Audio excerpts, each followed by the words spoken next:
আমাদের পোষা প্রাণীগুলো মাঝে মধ্যেই অসুস্থ হয়ে পড়ে। পোষ্য মালিকদের জন্য তাদের প্রিয় পোষা প্রাণীকে অসুস্থ হয়ে পড়তে দেখাটা অত্যন্ত ভয়ঙ্কর। তখন দুশ্চিন্তার অন্ত থাকে না কিভাবে পশু চিকিৎসকের কাছে নেবেন এই ভেবে, কারণ অসুস্থ কুকুর বিড়ালকে চিকিৎসকের কাছে নিয়ে যাওয়ার জন্য ঠিকঠাক যানবাহন খুঁজে পাওয়া চ্যালেঞ্জিং। এ বিষয়টি মাথায় রেখে গত 15 ফেব্রুয়ারি দেশে প্রথমবারের মতো পোষা প্রাণীর অ্যাম্বুলেন্স সেবা চালু করেছে সুস্থতা। যানবাহনের অভাবে কোনো পোষা প্রাণী যেন কষ্ট না পায় এ সেবার মাধ্যমে তা নিশ্চিত করা হবে। ফার্স্ট অফ অল, আমাদের কোম্পানির নাম সুস্থতা। আমরা অপারেশন স্টার্ট করি 2024 এর মে মাস থেকে। শুরু করেছি আমরা অফকোর্স অ্যাম্বুলেন্স সার্ভিস, আমাদের মেডিকেল ট্যুরিজমের উইং আছে। আনফর্চুনেটলি আমরা যেটা দেখলাম কি, লেটস সে বাসা থেকে অ্যাজ সিম্পল অ্যাজ একটা গ্রুমিং সার্ভিস, আমাদের গ্রুমিং সার্ভিস বলা যেত, নাম হচ্ছে প্যাম্পার্ড পজ। সেখান থেকে যাওয়া আসা করবো, যে গাড়ি থাকতো না, ইদার সিএনজি বা অন্য রাইড শেয়ারিং অ্যাপ আমরা ইউজ করতে চেতাম, ফোন দিয়েছি কয়েকবার। ইন মোস্ট কেসেস তারা বলতো যে সরি, আমরা আমাদের গাড়িতে বা আমাদের ভেহিকলে কুকুর বা বিড়াল অ্যালাউড না। তখন আমি একটু কিছু ক্ষেত্রে একটু দেশের কথা কাটিও হয়েছে। আমি বলছি কেন ভাই, তো ছোটো, আমার কোলেই থাকবে। না বস, ওদের হয়তো লোম উঠবে, স্ক্র্যাচ করবে অ্যান্ড হোয়াট নট। তাই বলছি ঠিক আছে। সো আনফর্চুনেটলি আমাদের যে বাবুটা ছিল, সরি মানে পেটটা একটা জিনিস, এটা আমাদের ফ্যামিলি মেম্বার, সে লাস্ট এপ্রিলে মারা যায়।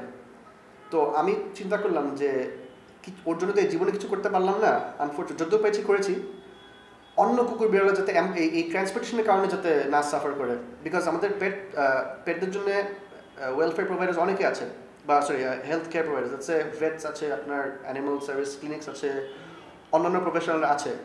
কিন্তু বাসা থেকে যে তাদের কাছে যাবো, যদি আমার গাড়ি না থাকে, যদি সিএনজি নিতে না চায়, যদি অন্য কোনো গাড়ি নিতে না চায়, এই point A to point B ট্রান্সপোর্টেশনটাই তো একটা বিশাল বড় একটা গ্যাপ।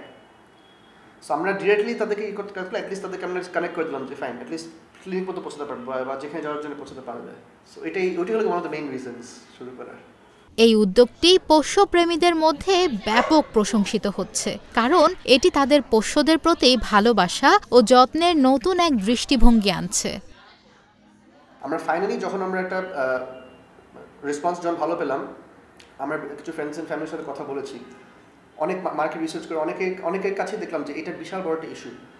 যে লাইক আই সেড বিফোর, যে সার্ভিসেস আছে, ভেট ক্লিনিক আছে, অ্যানিমাল ওয়েলফেয়ারের জন্য মানুষ কাজ করছে, মানুষ অ্যানিমাল রেস্কিউয়ার্স আছে, but point A to point B ট্রান্সপোর্টেশনটা বিশাল বড় একটা ফ্যাক্টর।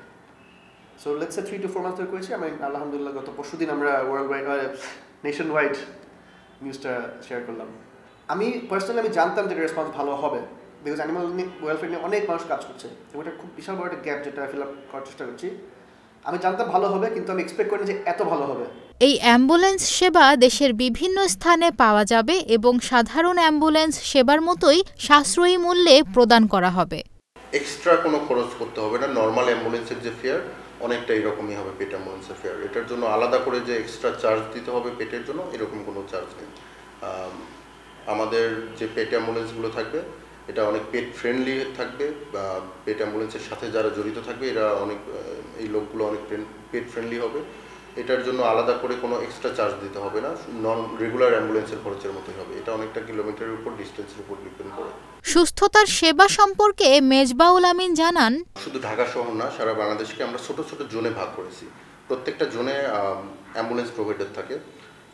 যে জোন থেকে কল আসে, আমরা ওই জোনে যে অ্যাম্বুলেন্সটা থাকে তাকে আমরা ফরওয়ার্ড করে দিই। তো খুব অল্প সময়ের মধ্যে আমরা অ্যাম্বুলেন্সটা দিতে পারি।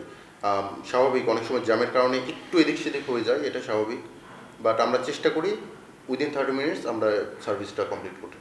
দেশের প্রথম পোষ্য অ্যাম্বুলেন্স সেবা পোষ্য মালিকদের জন্য একটি বড় প্রাপ্তি, এবং এটি তাদের পোষ্যদের স্বাস্থ্য এবং নিরাপত্তা নিয়ে নতুন আশার সঞ্চার করেছে।